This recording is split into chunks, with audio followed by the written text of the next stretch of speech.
administration steps up screening.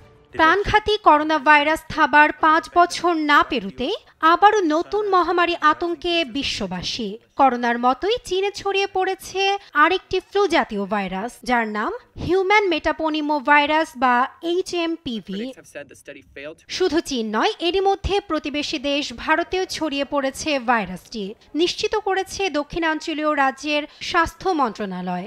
আক্রান্ত 3 জনের মধ্যে 2 শিশু বেঙ্গালুরুতে ও অন্যজন আহমেদাবাদের। গণমাধ্যমে এ খবর ছড়িয়ে পড়ার পর আতঙ্কে দেশটির বাসিন্দারা।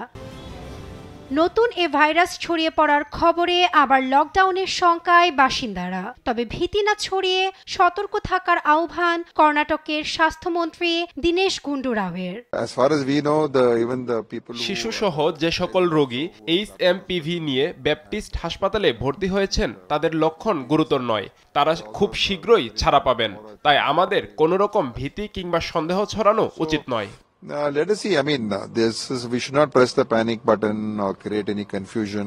তবে ভাইরাস ছড়ানোর খবরে সতর্ক দৃষ্টি রাখছে ভারত সরকার। দেশটির স্বাস্থ্য মন্ত্রণালয় জানায়, এখনো অস্বাভাবিক সংক্রমণের তথ্য নেই।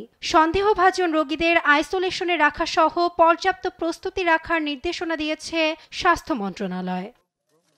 চীনে প্রতিদিনই বাড়ছে এ ভাইরাসে আক্রান্ত রোগীর সংখ্যা। সামাজিক মাধ্যমেও ছড়িয়ে পড়া ভিডিওতে দেখা যায় হাসপাতালগুলোতে রোগীর উপচে পড়া ভিড়। তবে এটি করোনার মতো প্রাণঘাতী কিনা তা নিশ্চিত করেনি চীন।